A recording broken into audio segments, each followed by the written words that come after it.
Bueno, muy buenas a todos. Soy José Piris Ballester, fisioterapeuta, colegiado aquí en Valencia, en España, con el número 5070 y actualmente soy fisioterapeuta de la selección china de fútbol sub-16 y llevo unos 2 años más o menos divulgando contenido totalmente gratuito relacionado con la fisioterapia clínico-deportiva en Instagram bajo la comunidad del Millennial Physio. Mis objetivos con esta pequeña charla, son tres básicamente, y es transmitiros qué es o a qué nos referimos cuando hablamos de control de la carga en fútbol, ver hasta qué punto es importante y acabar estableciendo unos puntos clave dentro de su valoración, monitorización y abordaje.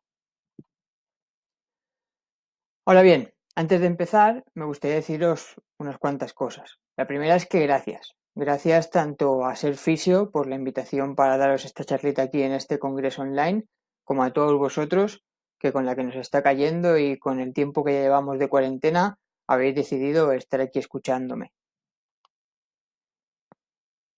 La siguiente parte es deciros que no voy a subir esta presentación, no vais a tener disponible esta presentación, pero sí que haré llegar a la comunidad Servicio una carpeta de Drive con toda la bibliografía que yo he utilizado para realizar esta ponencia y donde podréis consultar todos los artículos que queráis con acceso totalmente gratuito. Otro punto importante es que tenéis todo mi permiso para hacer fotos a esta ponencia y compartirlas si queréis en vuestras redes sociales y lógicamente me podréis nombrar. Luego, un punto muy importante, lo que es el control de la carga en sí es competencia directamente del preparador físico, es decir, el preparador físico de un equipo de fútbol es el que decide el cómo se planifica la carga. Nosotros en esta charla no vamos a ver el cómo se planifica la carga, sino que lo que voy a transmitiros es qué puntos importantes o qué puntos clave debemos tener en cuenta como fisioterapeutas dentro de esa planificación de la carga. Y por último, hablaros del contexto. Si ya me conocéis o si ya habéis visto alguna charla mía online, esta diapositiva la pongo siempre. Y es que para mí todo lo que tenga que ver con el contexto es muy, muy importante, especialmente dentro de la toma de decisiones. Y es muy importante porque creo que como profesionales de la salud, muchas veces por comodidad seguramente tendemos a hacer correlaciones muy lineales y muy simplistas, ¿no? Y de ahí el meme de, oye, doctor, me duele la espalda cuando me levanto por la mañana. Ok, pues levántate por la tarde entonces. Jaja, un saludo. Esto que parece una tontería, realmente lo hacemos mucho, como digo, seguramente por comodidad. Y lo primero que tenéis que tener claro antes de empezar con esta charla es que dentro del ámbito de la fisioterapia y dentro de este ámbito en concreto del control de las cargas, no podremos decir nunca nada de, oye, pues mira, si juego partido el sábado, pues el martes siempre descanso. No, no es tan fácil la toma de decisiones, ya que depende de muchísimas variables, ¿no? Tanto propias del jugador como su edad, el sexo, su cultura o la posición incluso en la que juega. Es muy diferente planificar las cargas en un portero que en un delantero. Y su nivel, lógicamente, nada tiene que ver el contexto de élite con el contexto amateur, aunque muchos lo quieran vender así, o luego factores externos propios del deporte, ¿no? Como es el terreno del juego, perdón, o el clima en el que nos encontremos según la región. Esto, a día de hoy en salud, se resume muy bien con lo que se conoce como el sistema de complejidad. Y os he puesto un ejemplo que lo refleja muy bien. Este esquema que veis aquí son todas las variables posibles que pueden influir en el dolor lumbar. Son una barbaridad. Entonces, imaginad el sinsentido que tiene que muchas veces nosotros como profesionales le digamos a nuestro paciente, no, es que te duele la espalda porque has dormido mal o te duele la espalda porque te agachas mal cuando haces este ejercicio. No es verdad, no podemos saber en la mayoría de las veces cuál es el motivo jerárquicamente más importante que ha causado ese dolor. Bien, pues entender esto de que somos un sistema complejo que depende de muchas variables y factores, se resume en que no podemos aplicar protocolos mágicos que valgan para todos. Y esto es muy importante tenerlo en cuenta en todos los ámbitos y en todos los aspectos que vayamos a trabajar y obviamente en el que yo os traigo hoy aquí hablando sobre el control de las cargas, más de lo mismo. Bien, y dicho esto, empezamos. ¿Qué es el control de la carga en fútbol? ¿A qué se refiere? Bien, pues el control de la carga hace referencia a todo lo que tenga que ver con la optimización de la frecuencia, la duración, la intensidad y el tipo de carga a la que se somete nuestro atleta, además de su monitorización y su reevaluación. ¿Con qué objetivo? Pues obviamente con el objetivo de que nuestro atleta mejore el rendimiento, ¿no? Porque al final es un deportista que va a competir y nos interesa ganar. Y a medida que mi deportista mejore su rendimiento y mejore el retraso de la aparición de su fatiga, indirectamente estamos también trabajando sobre la reducción de lesiones. ¿Por qué es importante esto en fútbol o cuál es el contexto del fútbol con respecto a esto? Pues estamos en un contexto donde normalmente, especialmente en el ámbito profesional, nos encontramos con excesiva competición, jugadores que compiten de 2 a 3 días por semana. Esto habrá que tenerlo muy presente a la hora de monitorizar y controlar las cargas. Además, estamos hablando de un deporte que conlleva diferentes tipos de esfuerzo y capacidades físicas, algo que habrá que tener muy en cuenta. Y sobre todo, estamos hablando de un deporte que cada día es más físico. Esto es muy curioso, pero vamos, si os gusta el fútbol, no hay que ver más la hegemonía que está teniendo ahora los equipos de la Premier, que siempre se han caracterizado por ser más físicos. Y digo que es curioso porque si estáis metidos en el mundo del fútbol y habláis con jugadores o jugadoras que son profesionales, que jugaban hace 20 años, todos os dirán lo mismo y es, oye, pues yo creo que a día de hoy no podría ser futbolista profesional porque yo no me veo llegando a esa velocidad, a esa potencia de piernas, a ese golpeo. Es así, es verdad, o sea, si estás metido en el mundillo del fútbol lo podrás ver, el fútbol a día de hoy es mucho más físico que lo era antes y por lo tanto eso hace todavía más importante el tema del control de las cargas y todo tipo de estrategias de recuperación que apliquemos. Vale, y contextualizado esto, entonces, ¿es importante en el fútbol el tema del control de las cargas? Pues obviamente sí, ¿no? Ya lo había dicho antes. Ahora bien, es importante que entendamos que no es el único factor. Cuando nos vamos a la evidencia científica, a día de hoy son 3 los pilares que la ciencia marca como sustento de todo lo que tenga que ver con las estrategias de la recuperación y todo lo que deberíamos monitorizar y controlar en nuestro deportista. Por un lado tenemos el pilar de la carga, ¿no? Del que vamos a hablar hoy un poco, el control de la carga. Por otro lado estaría todo lo que tenga que ver con la higiene del sueño de nuestro deportista, su nutrición y luego un pilar más pequeño enfocado a esas terapias pasivas que realizamos normalmente los fisioterapeutas. Jerárquicamente, según su importancia, yo le doy estos porcentajes. Y es 30 para cada pilar de estos fundamentales y ese 10% para la parte pasiva de fisio. Aquí sí que me gustaría añadir que atendiendo a esto muchas veces deberíamos ser críticos o hacer una lectura crítica de la jerarquía que asumimos en un equipo porque muchas veces nos quedamos como profesionales en este 10% y realmente tenemos mucho más que aportar a nuestro jugador o a nuestro equipo si nos formamos o mejoramos nuestra concepción dentro de los demás pilares que jerárquicamente han demostrado ser mucho más importantes en todo lo que tenga que ver con las estrategias de recuperación de nuestros deportistas. Y luego, otro pilar muy importante, pero que a nivel de evidencia científica todavía se recoge muy poco, es el pilar del ámbito psicosocial. Y para ello os he puesto un ejemplo de un artículo que habla sobre la fatiga como una experiencia subjetiva de O'Sullivan, que es un hombre que ha investigado mucho sobre el dolor, que nos viene a decir que las sensaciones de dolor y fatiga son signos de alarma que tiene el cuerpo, es decir, son mecanismos que nuestro cuerpo utiliza para protegernos y que son muy subjetivos. Esto quiere decir que no siempre se correlacionan con una explicación biológica, es decir, no necesito estar lesionado para sentir dolor, ni no necesito correr una maratón para sentirme fatigado. Y esto llevado al día a día se traduce en que las sensaciones de nuestro atleta son muy importantes. Esa vieja premisa de, ¿no? de escuchar al cuerpo parece algo esotérico, pero tiene gran parte de razón. Las sensaciones de nuestro deportista muchas veces son muy importantes, al margen de que no se correlacionen con lo que dice el papel, con lo que dice la biología.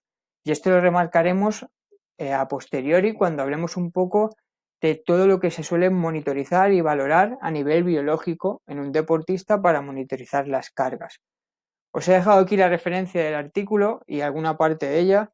Os recomiendo que lo leáis, son 3 o 4 páginas, es muy cortito y tiene información de mucho valor. Principalmente porque es una perspectiva que cuando la atendemos y cambiamos el chip nos damos cuenta de que muchas veces con poco podemos hacer mucho y que no necesitamos de aparatología ultra cara o de herramientas de valoración al detalle para poder hacer un buen trabajo con nuestros deportistas. Entonces, dicho esto, pasamos, ¿no?, a este último punto que englobará los puntos clave dentro de la valoración, la monitorización y el abordaje, ¿no?, del control de la carga. Y empezamos por el primero, ¿no?, valoración y monitorización. ¿Qué puntos clave debemos tener como fisioterapeutas dentro de este aspecto? Lo primero es tener claro que el objetivo que tiene valorar la carga, ¿no?, o valorar cómo influye la carga, es saber cómo está afectando la misma a mi atleta, para así poder analizar si lo está haciendo positivamente hacia la mejora de su rendimiento o si por lo contrario está empeorando su salud. Entonces, atendiendo a esto, ¿qué cosas o qué puntos clave podemos tener en cuenta? Pues el primero es tener claro que debemos ir actualizándonos según la evidencia científica en ver cómo el cuerpo responde a estas cargas.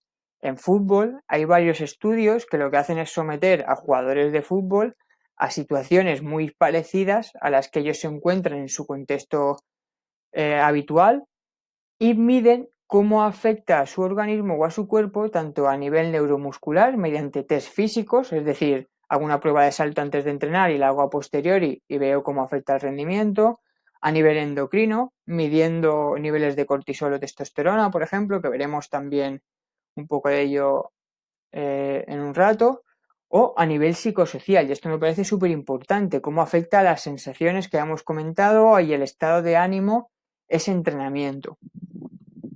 Ahora bien, es muy importante que a la hora de actualizarnos en este sentido, cojamos evidencia científica o ejemplos que se ajusten al máximo a nuestro contexto. Yo os he puesto, por ejemplo, aquí este ejemplo donde se somete a un grupo a una doble sesión, tanto una sesión de fútbol como un entrenamiento de fuerza, y se recoge y se valora todos estos parámetros que hemos comentado anteriormente. Este estudio a mí me pareció muy interesante y me sirvió porque se asemeja muchísimo a mi contexto actual, ya que yo con el equipo realizo muchos días doble sesión. Ahora bien, si yo trabajo en un equipo amateur que entrena igual 2 días a la semana y juega un partido el fin de semana, igual este estudio no me interesa tanto porque los valores que puedan tener estos jugadores de este estudio, al margen de que ya tiene sus limitaciones de por sí, van a ser muy poco extrapolables a mi contexto actual, ¿vale? Esto es importante y refleja lo que os comentaba antes de la importancia de atender a nuestro contexto y llevárnoslo a la clínica. Otro punto importante que debemos conocer a la hora de valoración dentro del control de las cargas es el tema de los biomarcadores. Los biomarcadores son diferentes parámetros que se tratan de valorar y monitorizar para correlacionarlos con el estado físico del jugador o con su estado de fatiga, ¿no? Para así controlar un poco en qué momento está el jugador y qué debo hacer con él, si necesita más entrenamiento o si me he pasado y tiene que descansar. En fin, monitorizar un poco la fatiga. Los biomarcadores que más se utilizan en el fútbol, o que más evidencia tienen, mejor dicho, en el fútbol, son los siguientes: la frecuencia cardíaca, el daño muscular medido con la CK, los test de saliva, donde se suele medir sobre todo el tema de testosterona y cortisol, ¿vale? El lactato no se suele medir tanto en saliva, se mide más en sangre, y los marcadores del sistema inmune a través normalmente de analítica. Veamos un poco cada uno de ellos. La frecuencia cardíaca se suele medir con GPS, con electrocardiograma, y en general se correlaciona a nivel científico que una menor frecuencia cardíaca supone un mejor estado físico de nuestros futbolistas. Hay diferentes fórmulas que tratan de jugar con parámetros que analizan, ¿no?, esto de la frecuencia cardíaca, y se suele hacer en diferentes tiempos, es decir, preentreno, durante el entreno, durante la competición o a posteriori. Es un tema denso, tiene bastante evidencia, aunque como veremos a posterior no se puede ser muy estricto porque le falta todavía mucho a nivel científico a este tipo de parámetros, pero bueno, en el estudio que os he puesto anteriormente lo tenéis bien descrito. Otra variable que se suele monitorizar y valorar mucho es el daño muscular, medido con CK, ¿no?, o creatinquinasa. La CK es una enzima catalizadora que lo único que hace es añadir un grupo de fosfato a la creatina para hacer que se convierta en una molécula de fosfocreatina, que, como sabemos, es uno de los principales sustratos de las vías de obtención de energía. Además, tenemos que saber que durante la degeneración muscular o un traumatismo, estas células catalizadoras se liberan al torrente sanguíneo con la rotura muscular por ese traumatismo. Y esto es importante porque a la hora de analizar una analítica, o si nuestro jugador se realiza una analítica y nos viene con valores alterados de CK, podríamos encontrarnos en que si ese jugador ha sufrido mucho traumatismo o mucho esfuerzo físico, podrían ser valores totalmente normales para el contexto en el que estaba y no preocupantes, ¿vale? Aún así os he dejado unos puntos claves de referencia, ¿no? Y es que los valores normales de esta sustancia en nuestro organismo son entre 30 y 170 unidades por litro. Obviamente son variables muy individuodependientes. El punto más álgido de la CK se alcanza siempre una hora más tarde de haber entrenado, ¿no? Lo que os decía antes, si mi jugador se hace una analítica una hora después de haber entrenado y le sale una CK por las nubes, pues oye, igual no es preocupante y se debe simplemente al tema del entreno, y se normaliza a las 48-72 horas después del ejercicio. Esto también es importante porque si salimos del contexto deportivo y nos encontramos con un jugador que por lo que sea presenta una analítica donde presenta valores alterados de la CK y no ha realizado actividad física en los días previos, pues oye, igual hay algún problema que necesita de asistencia médica. Otro punto, como ya había comentado, es el tema de los test de la saliva, donde se suele medir el ratio de la testosterona-cortisol, ¿vale?, muy relacionado con los procesos anabólicos y catabólicos, y donde se dice que un índice bajo podría correlacionarse con un menor, estado físico y de rendimiento, ¿vale? Pero como decíamos con el tema de la frecuencia cardíaca, estos temas a nivel biológico todavía no están muy claros ni muy bien definidos.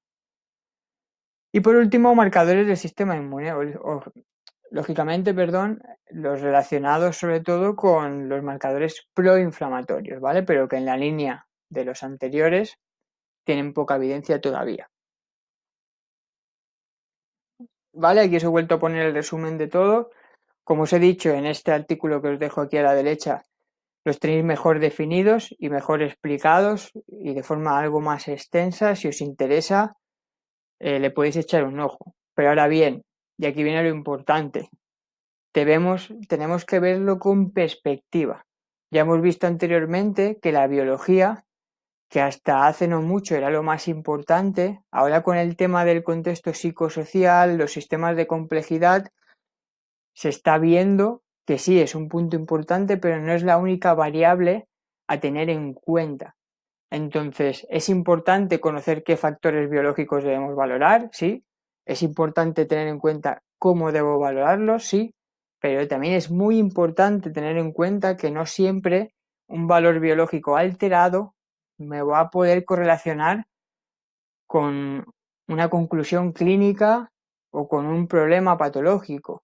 Y este estudio que os pongo aquí habla un poco de ello y hace una lectura crítica muy similar a la que yo os estoy comentando aquí. También es un artículo muy interesante que os aconsejo leeros y dicen cosas como esta que os he puesto aquí.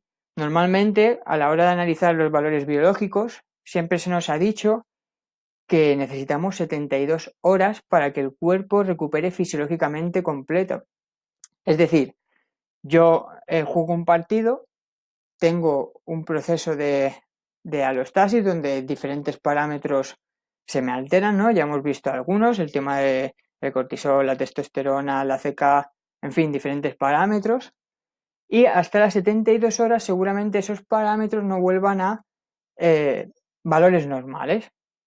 Pero hasta donde sabemos hoy en día, no hay evidencia científica de que este estado de recuperación física, fisiológica y psicológica incompleto, ¿no? O alterado, mejor dicho, realmente haga que los jugadores tengan un rendimiento inferior en el siguiente partido o entreno.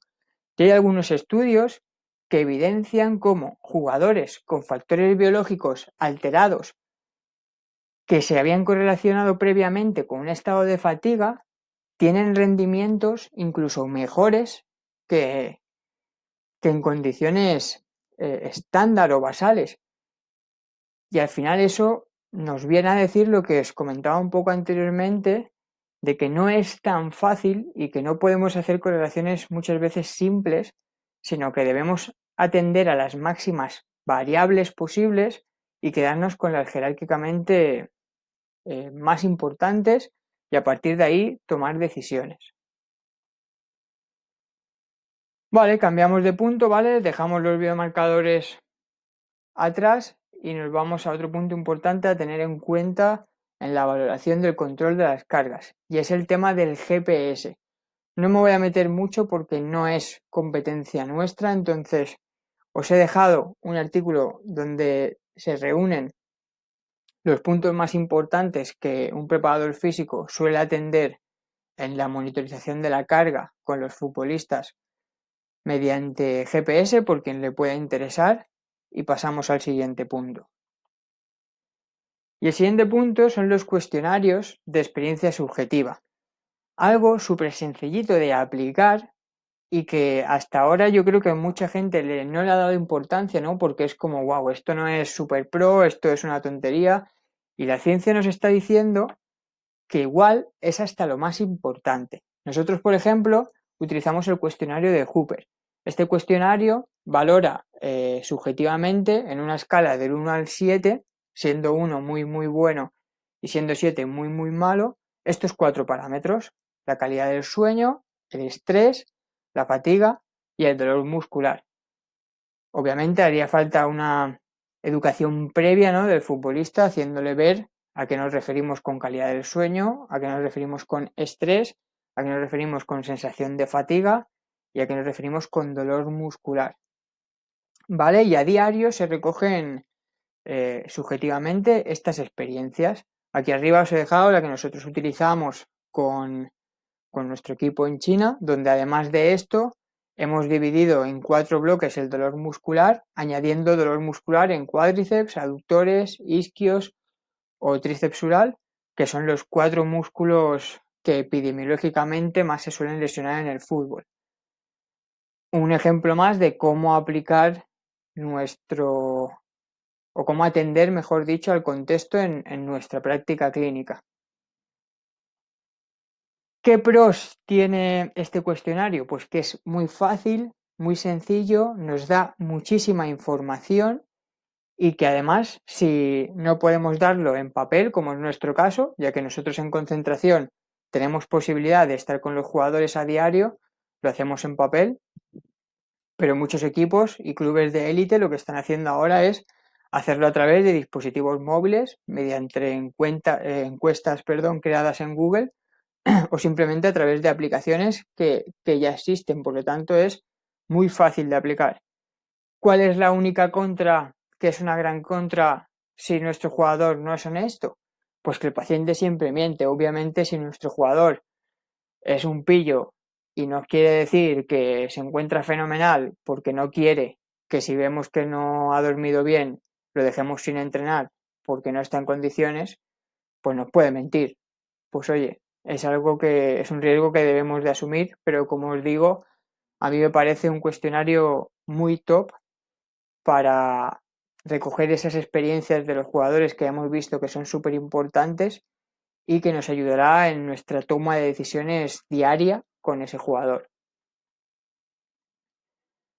Vale, y para ir acabando, vamos un poco a hablar de lo que tiene que ver con el abordaje que debemos tener en cuenta en el tema del control de la carga.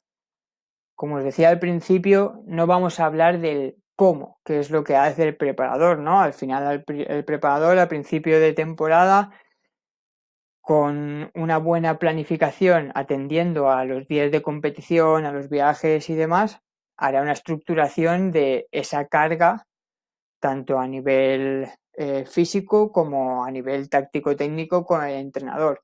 Ahí no me voy a meter porque no es competencia nuestra. Sí que me voy a meter en puntos clave que tenemos que tener en cuenta nosotros dentro de esa planificación. Y lo primero es cómo gestionar los días de descanso. Y ahí nosotros sí que podemos participar.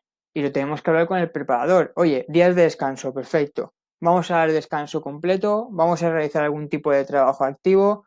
Lo que os venía diciendo, es algo que tenéis que acoplar vosotros a vuestro contexto y decidir con vuestro equipo técnico o con quien lo tengáis que decidir.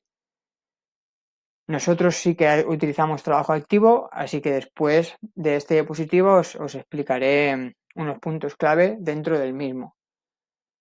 Otro punto importante, atender a los demás pilares. No solo debemos planificar el control de la carga, ya hemos visto antes que dentro de ese control de la fatiga del jugador, el temas de higiene del sueño, de la nutrición, de aspectos psicosociales, son muy importantes. Entonces, eso debería ir recogido dentro de la planificación también. ¿Cómo? Pues muy fácil. Si yo tengo un viaje de larga distancia, por lo que sea, a nivel planificación, tendré que tener en cuenta si ese viaje va a influir en el sueño de mi deportista, o bien porque hay un jet lag, o bien porque es un viaje muy largo que va a ser en autobús y mi jugador no va a descansar bien, etcétera, etcétera. A nivel nutrición, pues si voy a dormir el día de antes en la ciudad a la que voy a jugar, deberé ver si en ese hotel que voy a descansar mi jugador va a disponer de la comida pertinente que el nutricionista ha decidido o que el responsable ha decidido. Y así un sinfín de ejemplos. En definitiva, lo que digo es simplemente a la hora de planificar que no nos quedemos solo en el tema de las cargas y tengamos en cuenta también otros pilares que son muy relevantes y muy importantes en el ámbito deportivo. Y por último, y súper importante, comunicación interdisciplinar. Nada de esto tiene sentido si no lo hacemos en equipo, pues al final son diferentes pilares con diferentes competencias profesionales y debemos garantizar una buena comunicación y el trabajo en equipo para que todo fluya. Si no es el contexto el adecuado, que estás en un equipo que no tienes preparador o no tienes nutricionista o no tienes lo que sea, me da igual, habrá un entrenador, con el entrenador te vas a tener que también comunicar y transmitirle esto. Habrá un presidente, muchas veces hay líos de fisios con presidente porque el presidente te dice, oye, que este jugador me está costando dinero y tiene que jugar y tú eres fisio y sabes que ese jugador por sus tiempos de recuperación no va a estar para cuando el presidente quiere. Oye, pues son temas que hay que tratarlos mediante una buena comunicación y apartando el ego a un lado. Vale, y para ir acabando, lo que os he comentado, vamos a hablar un poquito sobre la recuperación activa. A nivel científico, hay pocos estudios que hablen de estrategias de recuperación activa y los resultados son muy dispares. Hay artículos que te dicen que sí, que es una maravilla y que recupera más rápido el jugador sí se mueve y hay artículos que te dicen que los resultados no son significativos. ¿Esto qué significa? Pues que a la hora de aplicarlo a nivel clínico deberemos ser críticos y hacer test-retest. Como os he dicho al principio, no existen los protocolos mágicos. ¿Qué es hacer test-retest? Pues oye, después de un partido o un día de descanso pruebo una estrategia de recuperación activa y después de otro partido no la pruebo.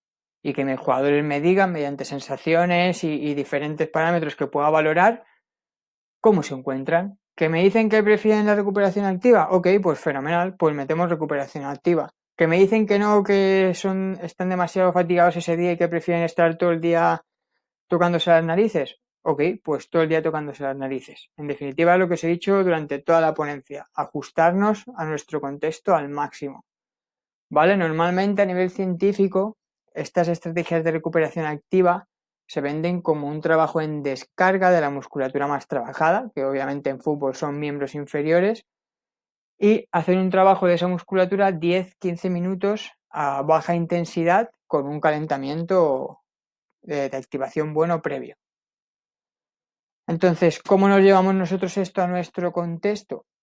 Pues a ver, nosotros creemos que es mejor moverse poco que no moverse a la hora de hablar de recuperación. Entonces, si el contexto lo permite, trabajamos con estos estándares que os he comentado anteriormente, ¿no? De 10-15 minutos a baja intensidad a miembros inferiores con un buen calentamiento previo y normalmente utilizamos el trabajo en bici o en elípticas o en piscina y lo complementamos con paseos al sol, ¿no? Estirar un poquito las piernas y aprovechar la luz del día, que también es muy importante con el tema de las estrategias del sueño.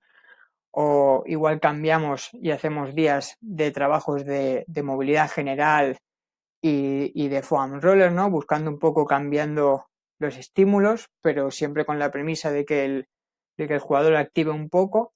Y luego tratamos de meterle componente lúdico. Al final es un día donde el jugador va a estar cansado y que menos que buscar algún estímulo para que se divierta, ¿no? Y despeje un poco la cabeza, ya que la fatiga mental también es algo muy importante. No hemos hablado hoy aquí de ella, pero se puede correlacionar mucho con el tema de lo que sí que hemos hablado, como son las experiencias subjetivas y las sensaciones de nuestro futbolista. Vale, y con esto acabaría. Ha sido una charla breve, pero creo que he transmitido bastante bien lo más importante o los puntos más importantes que debemos tener en cuenta si trabajamos con futbolistas o en un club de fútbol. Y solo me quedaría daros las gracias por vuestra atención y por haber estado aquí escuchándome. Os dejo una frase que a mí me encanta, que se resume con ser el cambio que quieres ver en el mundo, que al final es una invitación a que seamos proactivos. Lo que hoy os he vendido yo aquí es un contexto todavía poco real en el ámbito deportivo, pero que cambie o que se empiece a tener más en cuenta depende única y exclusivamente de nosotros. Así que nada, espero que os haya resultado útil y solo me quedaría deciros que cualquier duda podéis hacérmela llegar a través de mi Instagram, josevipiris, o a través de mi correo hola@josevipiris.com, que estaré totalmente encantado de ayudar en lo que pueda.